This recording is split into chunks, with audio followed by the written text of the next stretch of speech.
Assalamualaikum warahmatullahi wabarakatuh. Kami mahasiswa dari Universitas Bayangkara Surabaya, Prodi Administrasi Publik, semester 3 kelas pagi.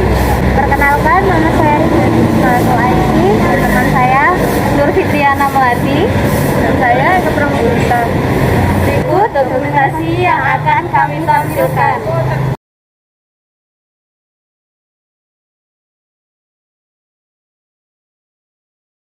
Apakah pelayanan publik dalam pelaksanaan pelayanan kebakaran di Dinas Pemadam Kebakaran sudah sesuai dengan Undang-Undang Nomor 25 Tahun 2009? Sudah sesuai ini pelayanan publik ya?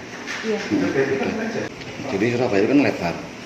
Dulu itu sempat pelayanan kita tuh terlalu lama dalam penanganan kejadian kebakaran. Akhirnya sekarang ini dibentuk 21 pos pemadam di seluruh Surabaya. Jadi ada 5 rayon di Pasar Turi, kemudian di Tambak Rejo, Rongkot Sir itu, Wiyung sama Margomulyo itu yang gede. Kemudian untuk pos-pos kecil ini ada 16 tersebar di Surabaya, jadi total 21. Kalau dari aturan Kemendagri kaitannya sama itu kan, wilayah manajemen kebakaran, itu semua pos itu sudah melingkupi jarak 7,5 kilo. Paling jauh. Nah, untuk tahun berikutnya ini ada penambahan 2 pos lagi. Di situ akhirnya mempersingkat pelayanan kami untuk pemadaman saat itu. Apakah pernah Pak mendapatkan komplain dari masyarakat Banyak. akibat ketidakpuasan tersebut? Banyak. Komplain paling banyak untuk pelayanan pemadaman itu terlambat. Oh, terlambat. Terlambat. Faktornya kenapa kok bisa terlambat? Ya karena memang terlambat. Mungkin lalu lintasnya yang banyak. Secara umum PMK itu pasti terlambat. Kan kejadian dulu baru telepon. Iya. Kecuali janjian isi misalkan Pak menit jam 1 kobong itu mungkin kita nggak terlambat. Tapi kejadiannya pasti terlambat lah. Masyarakat kan tahunya begitu telepon Langsung besok datang. nanti kok kan Iya, gitu. iya. Nggak iso. Jadi kita ada respon time itu 15 menit kan secara nasional ya. Tapi di Surabaya itu di rata-rata 7-8 menit.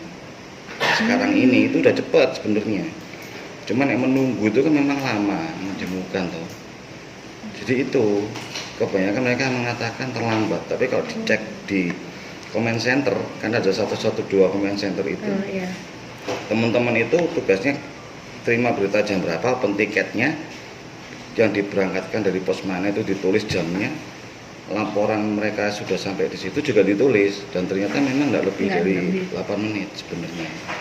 Cuman mungkin karena masyarakatnya sendiri saja. Kalau ditanyakan apakah ada komplain, banyak. Ya komplainnya itu walaupun agak terlambat.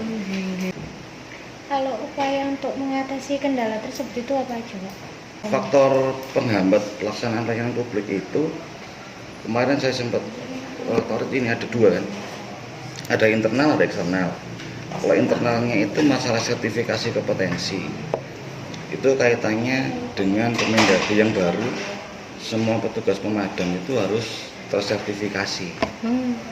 Nah di situ kami ini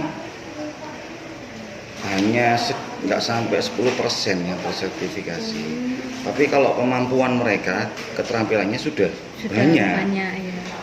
Jadi hanya bukti sertifikasi itu loh, itu kita belum punya semua. Nah itu ke depan mau memang ada program pelatihan sertifikat, manggil dari Kemendagri. Lalu yang kedua ini SOP. Jadi SOP kita ini belum tersusun sempurna, saat ini masih proses uji. Jadi gini, contoh SOP penanganan kebakaran contohnya, dari terima dari comment center menuju ke tempat itu kan 8 menit target kita. Kemudian di sana harus melakukan contoh pemadaman titik apinya dulu, dan kalau terjadi sesuatu di situ harus ada penyelamatan. Nah, tapi SOP yang kita bikin ternyata setelah dipraktekkan itu masih banyak yang disempurnakan karena memang harus diuji ya, SOP itu harus selalu diuji. Dan ternyata nggak selesai kemudian saat kejadian alang-alang kita pakai SOP alang-alang. SOP telang kosong ya. Sampai di sana ternyata nyebar ke rumah.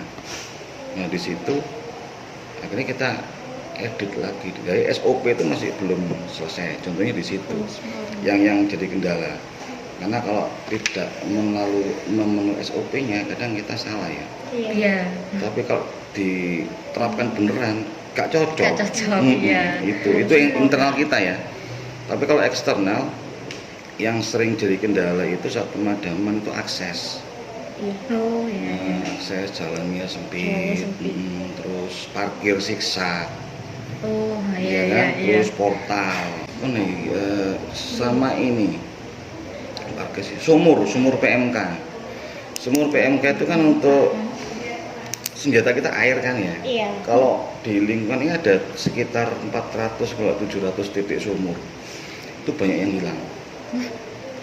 Hilang dalam artian saat di survei ke sana lagi ternyata sumur itu sudah berdiri warung gitu.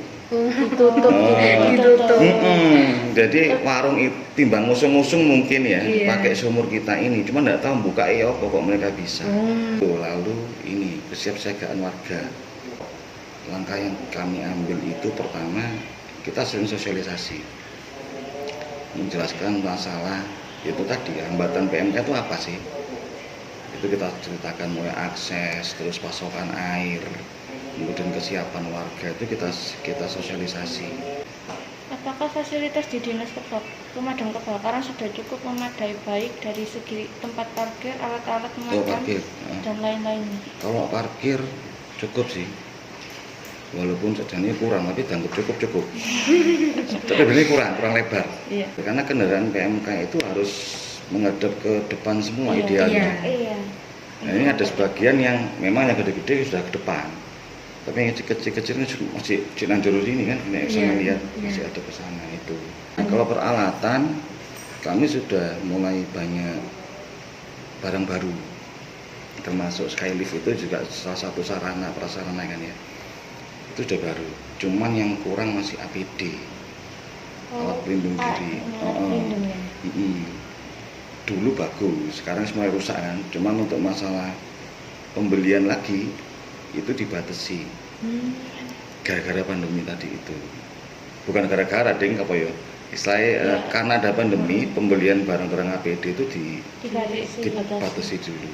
Kita nggak bisa beli. Jadi mereka rata-rata sekarang ini hanya pakai jaketnya top. Karena celananya rata-rata wis suwek jebol kabeh. Itu. Yang pasti kalau yang publik itu sudah mulai bagus. Dan karena sekarang ini pelayanan kan juga gampang untuk masa darurat. Karena ada 112 tadi itu. Kalau dulu orang harus menghafalkan nomor teleponnya pos pemadam yang terdekat. Iya kan? Nomornya kan beda-beda, 031 berapa, 031 berapa. Mereka kadang-kadang lupa. Kemudian dulu pernah muncul 113. Nek pernah dengar. Itu terkendala di apa ya, istilahnya di telepon kadang gak nyambung. Nah dia terus ono semacam kayak hotel loh, jadi selamat datang gini-gini gitu loh. Pencet nomor saya itu kan memperlama ya, memperlama. Akhirnya beberapa tahun yang lalu diganti ke 112. Harapannya wali kota saat itu hampir sama dengan yang 111 dulu. Jadi satu telepon untuk semua kejadian. Dan sekarang sudah, itu sudah berlaku. Jadi kejadian apapun selain kebakaran bisa. Kalau misalnya 112 ini nggak bisa ditelepon Pak, apakah ada alternatif lain, nomor lain gitu untuk menelpon pemadam kebakaran? Bukan pemadam ya, darurat ya. Oh darurat, iya maksudnya. Jadi ada kemarin sempat karena ada kebakaran di pusat siber yang di Jakarta. Akhirnya semua jaringan yang terkait darurat semua kan down ya. Itu diberi nomor telepon memang, tapi di pemberitahuannya lewat Instagram. Bisa melalui nomor telepon yang dituliskan di situ atau melalui akun Instagramnya Comment Center itu bisa. Dan di sana 24 jam tidak berhenti. Jadi ada layar kayak layar gede itu TV. Nah itu semua monitor CCTV di situ. Terus ada 18 meja atau berapa meja, itu setiap mejanya ada komputer. Itu semuanya buka IG-nya, itu medsosnya Command Center. Begitu muncul langsung ditindaklanjuti. Kan ini kan fasilitasnya kan ada yang baru ya Pak, kayak yang sepeda motor itu kan udah lama ya. Lama, 2019. Ya. Itu juga ada alat memadamnya. Ada. Kayak Ada. Jadi yang di samping itu berarti ada airnya. itu busa. Oh, busa. Busa itu hanya langkah awal. Misalkan kebakaran mobil, terus masuk ke gang, itu hanya kalau ke rumah hanya sekedar batasi ya, karena itu kan foam busa kan. Disemprotno busa ini kalau baru disemprotin sekitar 2-3 menit itu nggak akan bisa terbakar lagi yang kena semprotan tadi. Cuman di belakang walang kadung istilahnya, di belakang walang kadung juga ada mobil pemadam. Pemadam, bukan terus ini dengan motor ini kebakar rumah harus ada, nggak iso, hanya untuk awal toh.